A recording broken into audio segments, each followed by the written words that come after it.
Hello everyone, my name is Aliana and my friend right here is Dudley, the blue-tongued skink. Before we get started, I'm going to kind of address this mask I have on. So you guys might have heard that non-primate mammals can contract COVID-19 from humans. So here at the Memphis Zoo, all of our departments are taking extra precautions when working around all of our mammals, not just primates, wearing masks, wearing gloves, all of that. Since Dudley here is a reptile, and as far as we know, cannot contract anything like that, and since my moderator Whitney is about 10 feet away and she has her mask on, I'm going to be taking my mask off so that you guys can hopefully hear me better as I'm talking about Dudley and his training today. All right, so this here is Dudley. I have been on here talking about him before, and as I said before, he is a blue-tongued skink. So Dudley here is about 9 months old. He is not full grown yet.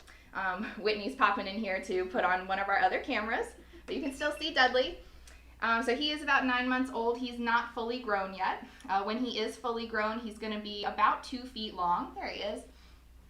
And he is, like I said, a type of reptile. So he's a kind of lizard that is from Australia. I have been on here talking about this guy before. And he is from, the species is from Western and Northern Australia, and we'll probably be seeing it later as he's kind of exploring the area a little bit, but they're called blue-tongued skinks because they have a bright blue tongue, and what that does is it helps to keep them safe. So in the wild, the color blue is a warning color. If animals see the bright color blue, they're going to think that there's something about that animal that they probably want to stay away from. It might be poisonous, it might be venomous. Dudley here is not venomous, he's not poisonous, he's basically pretending to be super scary and super dangerous. So some scientists think that these guys mimic the death adder snake, which also has a blue tongue, and it is a venomous snake. So he is pretending to be a super dangerous snake so that he can hopefully get away if a predator were to pause and kind of look at him for a second and maybe think that he was dangerous. So as I said before, I've been on here talking about Dudley before, so that was just kind of a quick little summary about him, but if you have questions about him specifically, you can always ask. But today, in this week in our virtual wild encounters, we're talking about different aspects of how we take care of our animals and about how we enrich their lives and different things that we can do. And one of those things that I'm going to be talking about today with Dudley is training. So there are lots of animals in the zoo that are part of training programs. It's one of the ways that we are better able to take care of our animals. We can do that in lots of ways. Training, a lot of ways, helps animals participate in their own care. So they can voluntarily move to different places if we need to get into somewhere to clean. They can possibly participate in their own medical care. So whereas it used to be that you would have to maybe anesthetize something like a really big tiger or a really big lion, and that can be very stressful for the animal. It also can be kind of dangerous. Nowadays, a lot of times, even big animals like that are trained to just offer up a paw or offer up a certain part of their body. They get an injection, and then we're able to go in and do all the care that they need, and it's a much less stressful time for them. So a lot of times when we think about training, I think we think about kind of those large carnivores that we see in zoos like lions, tigers, bears, and those guys are definitely part of training programs so that their keepers can take care of them safely. But a lot of other animals can be trained as well. Really any animal can be trained. So that is one reason that I have Dudley here. I am actually going to be hopefully demonstrating one of these skills that I have trained him. So he has learned how to target train, and what that means is I'm going to be pulling out a target, and it's essentially something that we hold in front of an animal, and we're essentially asking them, can you walk to this spot? So kind of getting them to move around a little bit. We can use it to, as I said earlier, move them to a different area if we need to, if it was a bigger animal, if we needed to go somewhere and needed them to kind of move out of the way really quickly. Or we can kind of see how they're walking as they are targeting, so we can make sure that they're moving okay, nothing's injured, anything like that. And training, it is a part of our care, but it's also a part of how we enrich our animals. So they are learning something new. It's really fun to learn something new, to kind of have our brains be challenged. We like that as humans, and our animals like that as well. a lot of times enjoy training. Again, it's totally voluntary if they participate in their training. If they don't really feel like training that day, nothing bad is going to happen to them. So if Dudley doesn't want to target when I pull out his target stick that he's supposed to walk to, that's okay. That just means that he's going to hang out on the table, and I'm going to keep talking about him. But a lot of times they do participate because they get something that they really like if they do walk towards the target. So I'm going to have some crickets and some pieces of grape that if he walks to the target like I'm asking him to, he's going to get a piece of cricket or a piece of grape. So if he doesn't walk to the target, nothing bad's going to happen. He's just missing out on a little treat. So it's up to him if walking to that target is worth that treat that he's going to get. So I'm going to kind of get all my stuff ready and see if he feels like participating. So this right here is an example of a target. Make sure I'm demonstrating the right way. So it might be kind of hard to see, but it sort of has a little black ball on the end. I think he maybe already sees it and is maybe ready. So hopefully that means that he's going to train. So targets can look different for a lot of different animals. If you think about it, for a tiger, this teeny tiny little thing isn't really going to mean anything. So for big animals, they usually have really big targets. But for him, just something tiny works just fine. So I'm going to pull his treats out. Now, just so the record, if I do target train, do I get a piece of grape? So that is something that I was going to bring up. So one of the first things we do when we train animals is figure out what they want to train for. So Whitney, if I asked you to walk to a target and I said if you did that, I was going to give you a nice piece of broccoli, would you be super excited to walk to that target? I would not be, because I am not a fan of raw broccoli. Probably not. But if I said you were going to get like a brownie, maybe. Where's the target? Exactly. So we have to figure out what our animals like so that when we're asking them to do things, we're giving them stuff that they're excited to come and get, to be able to get the opportunity to get. Well, Dudley and I have something in common because I am a big fruit eater and I love grapes. So I'm starting off with a cricket here, so I'm going to try to get him to target towards the camera here. So I'm going to put it down there. And look at him go. While we're targeting and doing all this cool stuff, we've got some shout outs here. Gavin, age 5 from Florida's watching. Hi, Gavin. Emily, 34 from Delaware. Hi, Emily. Lily and Stacy from South Haven, Mississippi. Hi, guys. So many friends. Everyone just wants to make sure. I'm trying to see. I think we had at least one more, but they load kind of weird sometimes. Oh, we do have a cute little story, too. Danny likes to tell us that she used to have a blue-tongued skink for a pet and was absolutely the sweetest. Got so excited to see me and loved roaming the house with my cats. Nice. Dudley definitely likes roaming around, too. So as you guys can see, targeting can sometimes look a little different. So a lot of animals, if they've been target trained for a long time, they'll kind of touch their nose to the target. But Dudley here, he's sort of new to learning how to target. He hasn't been doing it for very long. So for the most part, if he just walks to the place that the target is, then I'm happy. So if I kind of replace where the target was with his cricket and he keeps walking to that place. So we're going to keep seeing if he feels like coming over. More hellos. Hey from Esmeralda and Marcelina. Hello, guys. Emma Kate and Olive Branch. Oh, just so many. Emma Kate and Olive Branch. Look at him go. Well, that cricket looks good. And while we're training, we'll start on a couple questions. That's all right with you? No problem. Sam B wants to know, how many blue-tongued skinks do we have here at the zoo? So we have Dudley here in our interpretation department. So he's what's called an ambassador animal or an education animal. So he lives behind the scenes. He doesn't live in like the herpetarium, but he comes out different places to be able to see people. So if the zoo were open, then we would be bringing him out places so that he could meet a bunch of people and teach them all about blue-tongued skinks, maybe all about training. So that's why he traveled here today. He sometimes gets really excited about the tongs and likes to try to keep them. So I have to get them back from him. So we have Dudley here at the zoo, and then I know of at least one blue-tongued skink in the herpetarium. Whitney, can you confirm? Yeah, I'm pretty sure we just have Edward, who is a bit bigger than this guy and lighter, just a beautiful, very sweet guy himself. So. Yep, so you are definitely going to see a size difference if you were to come and see Edward in the herpetarium. He's going to be full grown, again, about 2 feet. And they can have some color variation. So Dudley has a lot darker coloration than a lot of blue-tongued skinks that I've seen before. So they're going to have darker browns, lighter browns. It just kind of depends. You know, and something I always notice while you're target training and showing off that beautiful blue tongue is Edward's tongue is really, really rich blue, where, for Dudley's here, it looks like he just kind of dipped it in it. I've noticed that too, and I'm not sure if that's something that'll change as he gets older, because you can see it's definitely pink kind of at the back there as he's sticking it towards the camera, thinking about coming over to my target. Whoop, see, got too excited. There we go. Little cutie. But it doesn't take him too long to figure out that the target is not food, it's not something that he wants to eat. And that does bring up another point, is that, so Dudley here, he's learning how to target, but me as his trainer, I'm also learning how to target him correctly. So I have to kind of watch his body language. So on that one, I probably waited a little too long to put down the cricket, and that's why he kind of went for the target. So I should have moved it out of the way a little faster. So as trainers, it's really important that we pay attention to our animal's body language, kind of understand maybe what they're doing, how they're feeling. If Dudley weren't wanting to target right now, then I wouldn't want to try to push him. But sometimes if they aren't as excited about the treats that we have, he likes his crickets more than his fruit.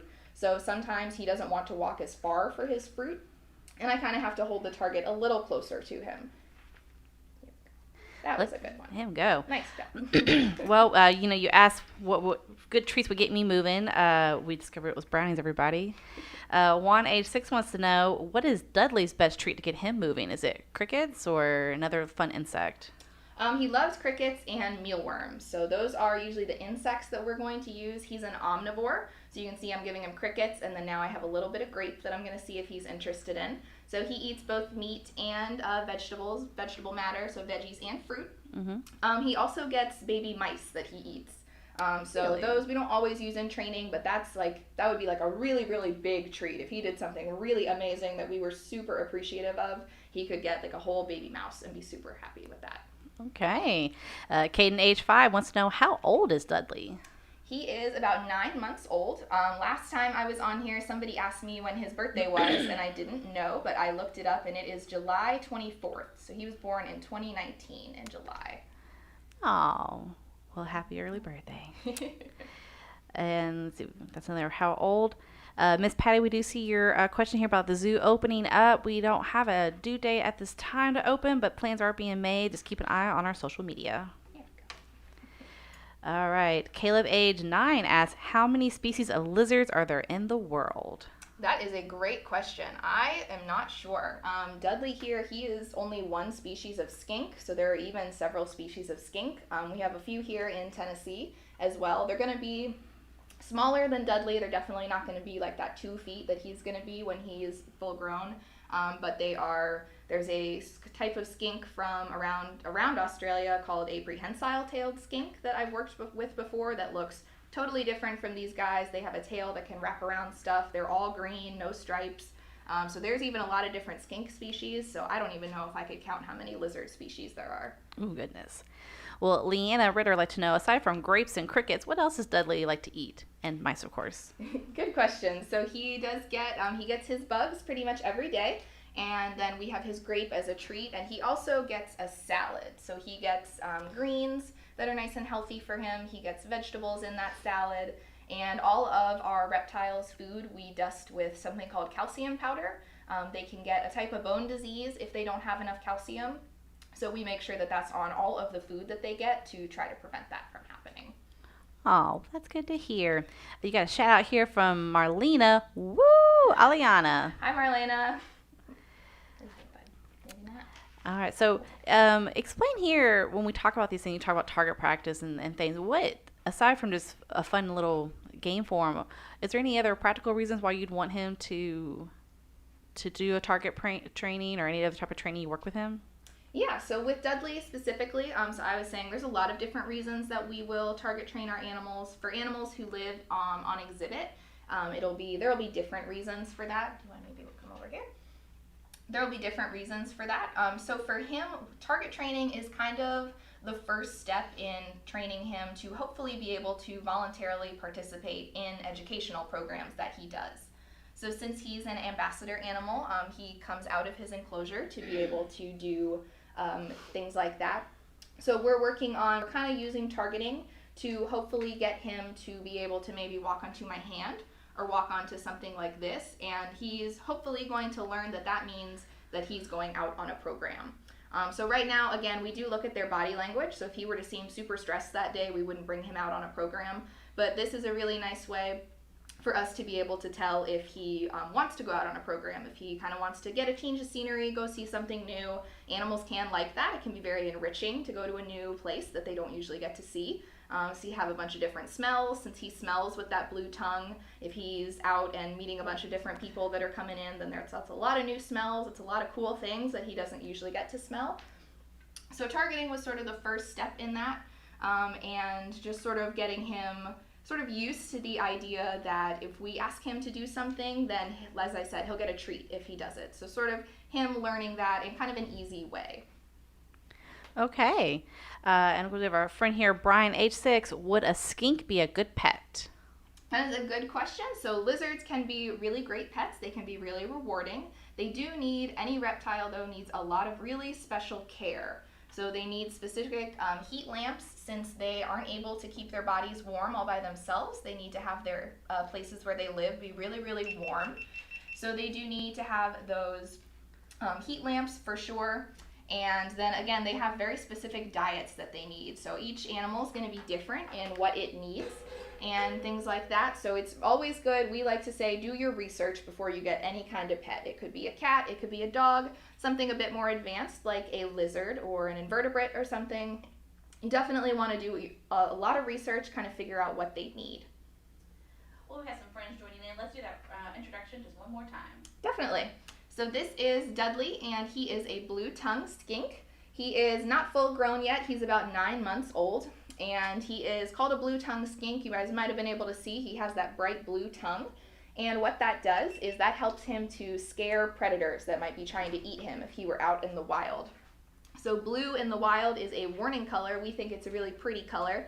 But whereas we use the color red as a warning color, like a stop sign's red, a stoplight is red, in the animal world, the color blue a lot of times is a warning color. So he sticks out that bright blue tongue, and he's actually also pretending to be a snake. So I also kind of like targeting for this program because you guys can see how he moves, and he kind of moves like a snake.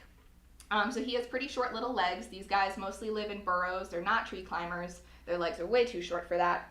But if he were scared of something, he would stick out that blue tongue and he would hiss really loudly. So if a predator kind of sees, he even looks like a snake, I think, in this view here. If a predator were to see that blue tongue and hear a hiss, they're probably going to hightail it out of there. They're not going to take too much time to really investigate super closely, so he's probably going to have enough time to get away.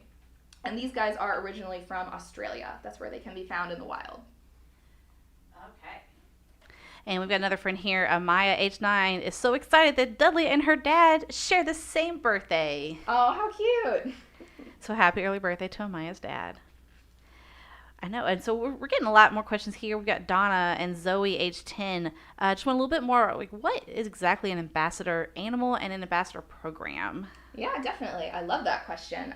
So it's a part of zoos that not a lot of people know about sometimes. So what I'm called an interpreter. So I take care of the animals, but I also bring them out into the zoo to be able to talk to people about them. So you guys might have seen some of our shows that we were doing, bringing animals out kind of spontaneously for you guys to meet. And these animals, they do a really important job of helping us teach people all about animals. So really, one of the reasons that zoos exist is so that people can learn all about animals, learn why they're important, and learn what they can do at home to maybe help them. So that's kind of part of our job. We bring these animals out, and you guys get to have a really cool experience when you come visit the zoo, getting to meet an animal up close, and you get to hear us talk all about them and all about how you can help them. So we love our ambassador animals. I really enjoy it working with them. And so not every zoo has an education ambassador animal department, but I think it's really cool that so many zoos do. All right. We've got a top fan here, Jackson King. Hi, Jackson. He'd like to know, how long can a skink live? Good question. So these guys can live to be into their 20s. So they can live for a really, really long time. A lot of reptiles can live to be between their 20s and 30s. All right, and Hazel, age 2, is on the show a lot with her fun commentary. She is looking at her parents going, baby snake? Baby snake, he does kind of look like a snake, so that is what I was talking about. He's not full grown yet, so he's not quite a baby, but he's not an adult, and he's pretending to be a snake. So it sounds like he's doing a pretty good job. Hazel, we just want to point out that he does have those legs on there where a snake wouldn't have any feet. But that's okay. All right, let's see. I think the questions have slowed back down, and now we just got a lot of more shout outs coming out. Misty likes to just tell us that she's really enjoying these videos. Awesome. We are glad to hear it.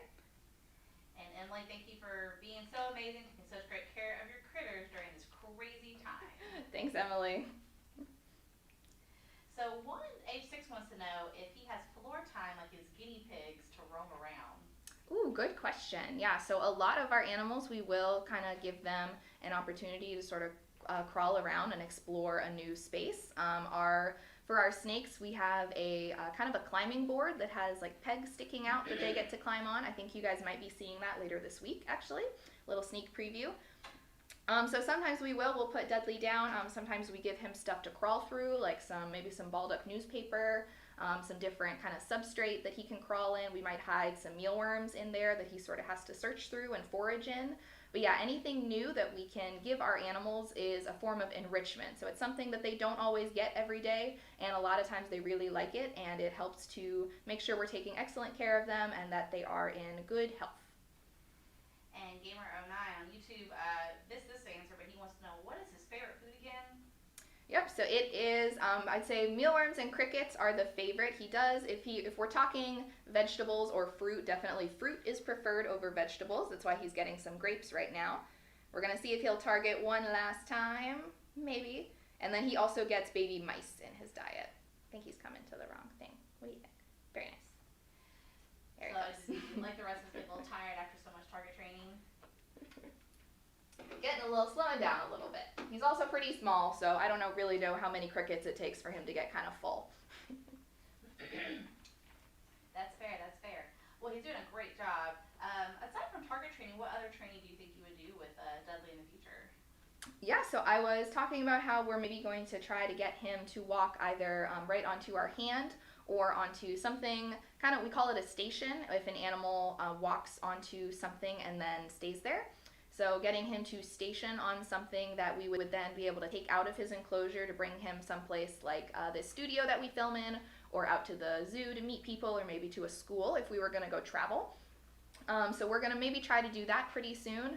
Outside of that, I'm not really sure what else we might be doing. We're sort of starting out with these first two behaviors. This is my first time being able to train an animal that has never been trained before, so it's sort of a learning experience for me too, like I was saying. We've got Jackson back again just talking about how much he loves these live streams. Awesome. We are very happy to hear it. Well, we still have some friends joining in again. If you want to go through another quick introduction of what we're looking at and how old is he and what kind of animal he is. All that stuff, definitely. So this here is Dudley, the blue-tongued skink. Maybe see if I can slide him forward a little bit. He's kind of hanging out on his little carpet here. Whoop, wrong direction. Okay, go that table. There we go. I think you can maybe see him a little better. So he's a blue-tongued skink. He is not full-grown. They are a species from Australia, and it's a skink. It's kind of a funny word. It's like skunk with an I, but it's a specific type of lizard that mimics snakes. So we had a couple comments earlier that he sort of looks like a baby snake, so obviously he's doing a pretty good job. And they do that to try to keep themselves safe out in the wild. So they have that bright blue tongue that they also use to smell with, just like a lot of snakes do. And that bright blue tongue, it is a warning color. So if he was scared by something, he would stick out that tongue, he'd hiss really loud, and he'd look a lot like a snake. So he probably would have enough time to run away from a predator if he scared that predator. So they're not an endangered species in Australia. They can be kind of a popular pet species though. So we were talking earlier, you should do a lot of research about what animals need if you're going to be taking care of them. And if you're going for something like an exotic pet, like a skink here, definitely do your research to make sure that the place you're getting it from is getting those animals in an ethical way. So they're not taking them out of the wild. We don't ever want to snatch an animal out of the wild and keep it as a pet. We want it to stay out there, keeping those populations healthy. So to make sure that you're getting it from someone who is getting their animals in an appropriate way. Well, that makes a lot of sense then. Sherry, age 6, does want to know, how big will Dudley get? Yeah, so he is going to get probably about 2 feet long. So I think somewhere He's like this right now. He's got a lot more growing to do. I see you looking at my hand now. I know he's looking for more food. What's happening over there? Well, yeah, kind of put on the questions. Are there any other fun facts you want to give us about our buddy here? Yeah, I really like talking about these guys. I've now been on here twice with Dudley. I won't say he's my favorite since the other animals I take care of might be listening, but I think these guys are super cool to talk about. So they are, we were saying how he is mimicking a snake. So we can kind of talk maybe about the difference between lizards and snakes for anyone who might not know. The very obvious one is legs. His are kind of hard to see. He sort of has them tucked under him right now. But lizards do have legs. Lizards also have ear holes that you can see. So his are kind of at the back of his head. These guys like to live in burrows that other animals made, so their ears are at the back so that any substrate will kind of go by their ears and not get stuck in them. Snakes do not have ears that you can see on the outside. And lizards also have eyelids. So we always say you don't want to get in a staring contest with a snake because you will lose because they never blink. They don't have eyelids. They don't close their eyes even when they sleep. But lizards here, they do have eyelids. So he blinks, he closes his eyes when he's sleeping. And those are all the ways that you can tell if an animal is a snake or a lizard, because there are some legless lizards. Now, I was just curious when he was down using his back leg, but he was crawling forward without using that back leg. Is that part of the snake look he's going for, by kind of slinking it around? It might be. I'm not totally sure. He also definitely part of moving like a snake is you might be able to see his belly is pretty much touching the ground. So they're not really a species that's going to be up on their legs walking around. They do almost just kind of like pull themselves with their front legs and then push with their back legs when they need to. Now, is he looking for more crickets over that table side? I think he might be, but I'm all out of treats for him, so. Well, that's okay. Why don't we do one final question and we'll let Dudley go back in and munch some more if he wants. Sounds good. Of course, the famous question we always get, I was waiting for someone to ask, will it hurt if he bites? And of course, does he bite? Good question. So we always like to say any animal with a mouth can bite. So since he's an ambassador animal and we are handling him so much, he goes on my hand if I'm talking about him. I had to pick him up to bring him here. We always make sure that we handle the animals correctly. We don't grab them super roughly. We don't grab them quickly. Again, all about looking at body language when you're working with animals, training animals. So if he bit, he's not venomous. So he doesn't have any kind of venom he would inject. He does have pretty small teeth in there, but again, he's able to crunch on mealworms and crickets, so they are maybe kind of small or kind of sharp. So it probably would hurt a little bit if he were to kind of nip my finger, but I make sure that I am handling him in a way and leaving him alone if he's super stressed so that hopefully that won't happen. So thank you guys so much for joining me for this virtual wild encounter with my friend Dudley here. I'm glad that you guys got to see some of the training that we do here at the Memphis Zoo. When you guys are able to come back, definitely be on the lookout for all the different ways that we train our animals, because the tigers that you see, the lions you see, the sea lions you see, they're going to be trained in a totally different way than Dudley here. But they all kind of use the same principles of listening to animal body language, giving them treats when they do something that we like. So it is a really cool part of my job here, and I hope you guys thought it was cool as well. So thank you again for joining us, and we are looking forward to the time when we get to see you guys here again at the Memphis Zoo.